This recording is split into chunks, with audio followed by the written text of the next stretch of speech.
Okay, I was asked, if you were to put a video together of your top supplements, what would it be? And I kind of thought about it. I've been training for over 30 years. I used to compete in bodybuilding competitions back when I was younger. I've taken a lot of supplements, good, bad. Supplementation, I've done my research on which ones are good. I've done my research on which ones are bad. So I just want to put together a list of my top supplements as a baseline that people need to take just to have overall health. The next question is, who is this shirt about? Well, I don't want to go too much detail, but recently we lost an actor that if you do your research, you would understand what this shirt means. Now, the question is always, well, why should I take supplements when foods are thy medicine? Yes, that is true. The problem is, the food now, the soil is not nutrient dense whatsoever. It's nutrient poor, so we need supplementation. You cannot possibly get all these vitamins and minerals through the food anymore just because they're nutrient poor. And also, you're stressed out. You're overweight. You're overworked. You're underslept. So yes, we need these nutrients just to maintain a normal homeostatic function of our body. Now, the thing is about, people ask about, what about a multivitamin? Here's the thing about multivitamins. Multivitamins, I just say, if you have a multivitamin, finish it, that's fine, don't get another one. Reason being is because with multivitamins, they're low quality. They're low quality and they don't have the right quantity that we need to maintain a very good working body. Now the thing about the multivitamins is that if they have a hard shell, most likely you're not digesting the multivitamin anyways. So like I said, either do two things, throw them away or just finish what you got. Okay, so I just put together a list. Now the thing about supplements, okay, it's a double-edged sword. So I always recommend do your research because I have a lot of people asking me what brand do I recommend. And as you notice that my answer is always do your own research. Two reasons. One, if you do your own research, you're going to gain some knowledge on what is good and what is bad. And two, I cannot promote any brands on my channel. That's why. So it's a double-edged sword because one, if you get the poor quality, you're actually going to do more damage than good. However, the other side, when you do your research and you find something that's good quality, yes, you're going to benefit tremendously from picking out that particular brand or brands of supplementation or vitamins. Okay, so I'm just putting together a list here, so in no particular order. Now again, this is just my list, my personal list that I recommend as a baseline to maintain overall health. It's different if you're an athlete. Vitamin D. Vitamin D, fat-soluble vitamin. Vitamin D is not even a vitamin. It's actually a pro-hormone. And it's fat-soluble, meaning that you need to take vitamin D with food. Now, the thing about vitamin D, it's good for strong bones, it's good for muscle function, and the immune system. It acts on over 1,000 different genes and acts as a substrate for sex hormones, testosterone, estrogens, human growth hormone. It also is a precursor and it works with cholesterol to improve the overall, to help stabilize the adrenal system. It moderates the immune system. We have two parts of the immune system, the Th1, the Th2 part of the immune system. Okay, this is your first responders, and then it's I always say it's your backup plan, and that help moderates those two. So yes, you need D3 to help boost your immune system, to help increase its function.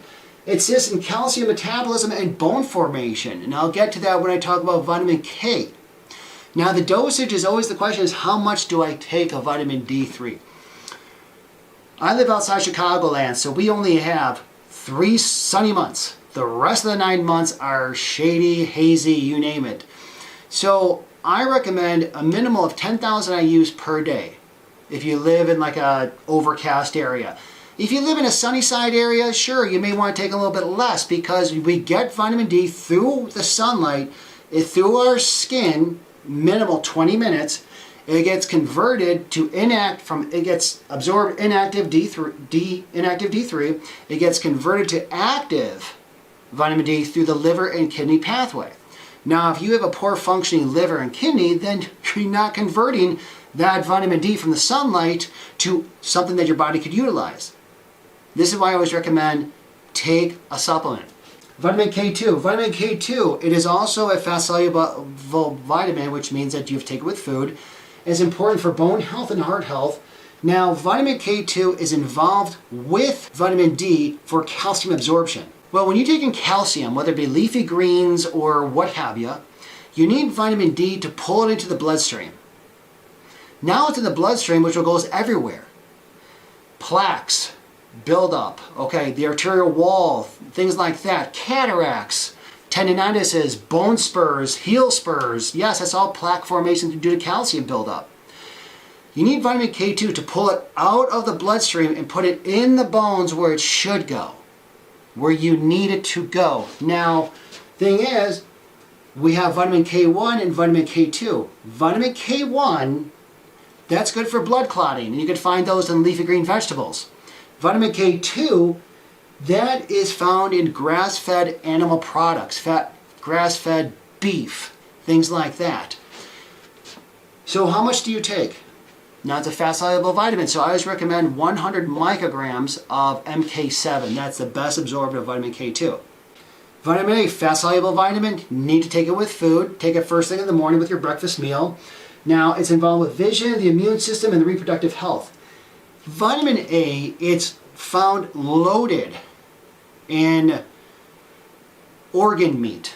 Organ meat meaning beef liver, kidney, heart. Remember, back in the days, we killed the boar. We ate it from the top to the back. And we ate the organ meat. And organ meat's loaded with vitamin A. It's loaded with vitamins and minerals. But the thing is, if you want to eat that, that's fine. It's a cofactor for numerous metabolic reactions and body functions. We need vitamin A as an antioxidant to help boost the immune system. We need it for the eyes, retinol.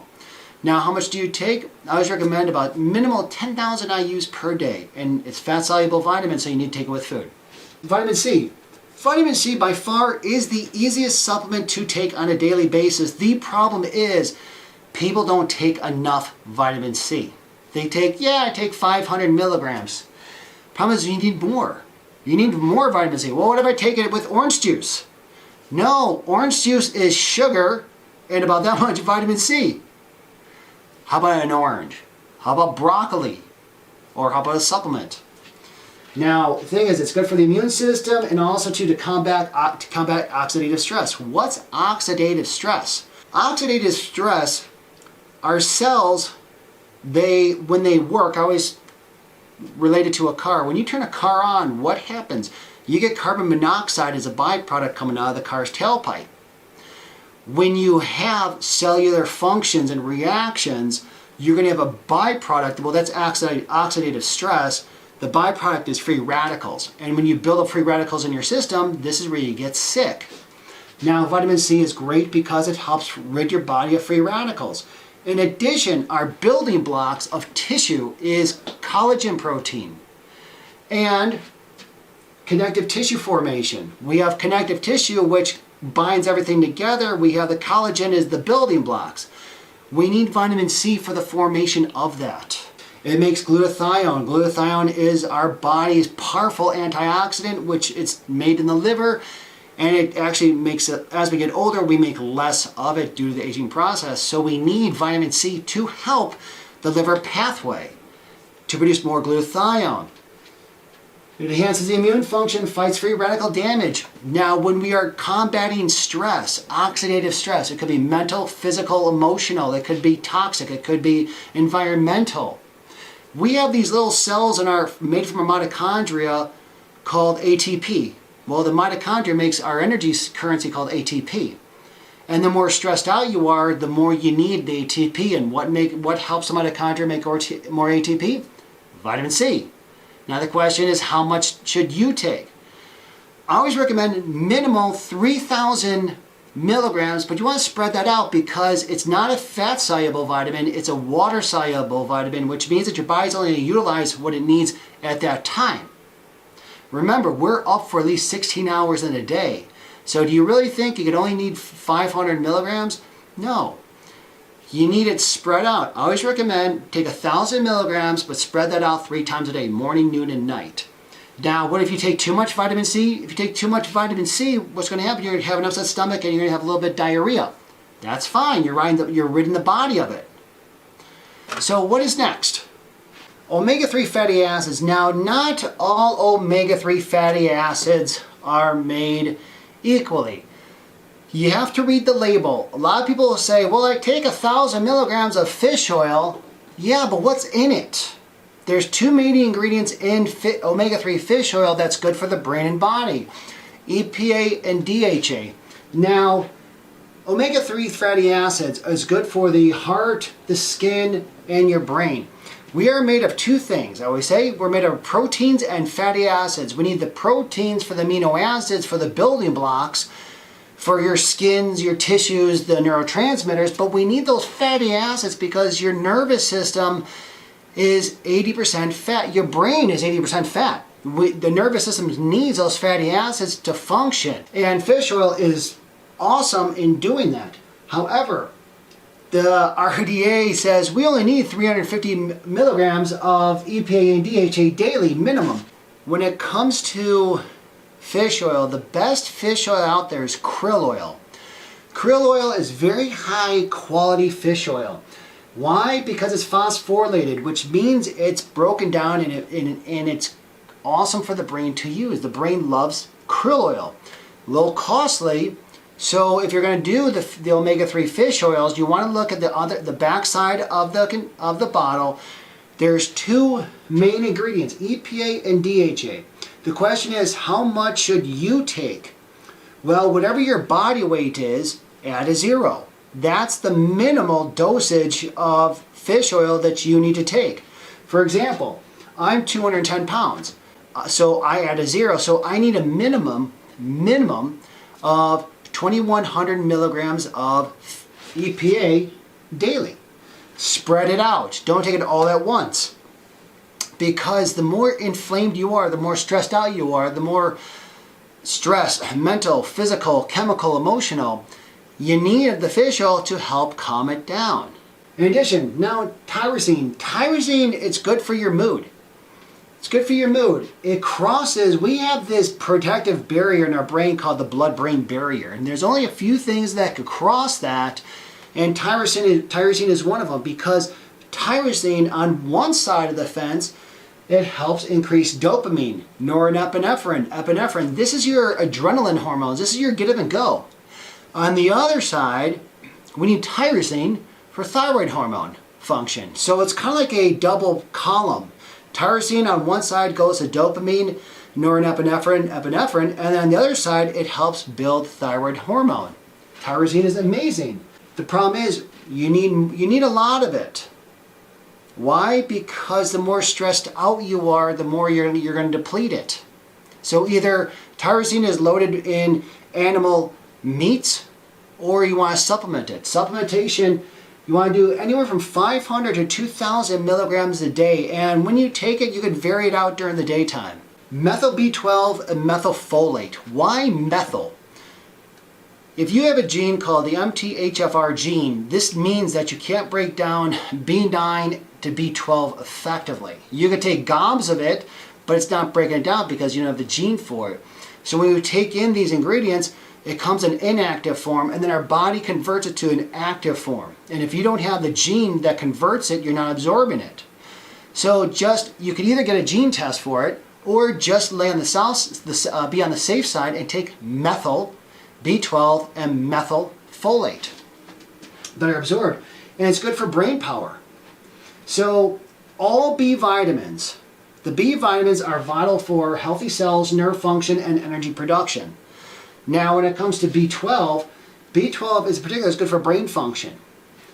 It helps repair the DNA that's damaged daily due to stressors. In addition, it helps lower homocysteine levels. Now, what's homocysteine? Homocysteine is an amino acid that could damage blood vessels if the levels are too high. So you need methyl B12, which will help lower that. So methyl B12 is easier to absorb, but how much should you take? Anywhere from about 25 micrograms a day. Now the other one is B9. B9 is folate. We need folate for a healthy nervous system. So what it does too, it supports a healthy heart and nervous system. Again, if you have to be on the safe side, I always recommend a methylfolate. How much? Up to 400 micrograms of methylfolate per day for for a really good functioning body. Oh no, there's still more. Just part 2. Okay, so I saved the best for last because people are always asking about magnesium. What should I take? How much should I take it? When should I take it? So here's the skinny on magnesium. Do your research on magnesium because there's a lot of different types of magnesium. So if you hit the wrong one, you're gonna probably have a problem. So when it comes to magnesium is a phenomenal mineral. Why? Because you could use it from anything from increased energy to muscle soreness to brain function to constipation. Again, if you pick the wrong one, you're going to be in trouble. So it's used in over 300 enzymatic functions of the body. It's dynamic, including ATP production and proper transcription of DNA and RNA. That is your genetic code and also part of your immune system. When you have a deficiency in magnesium, it can lead to headaches, muscle pains, restless leg syndrome, migraines, depression, memory problems, a lot of things.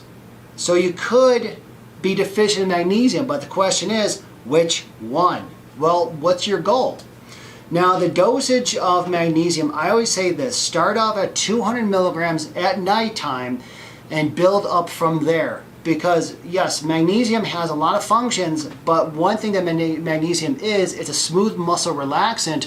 So if you have too much magnesium, no matter what category you're going to follow, yes, you're going to have loose stool or diarrhea depending on the dose. So when it comes to magnesium, what are we looking at? Chloride.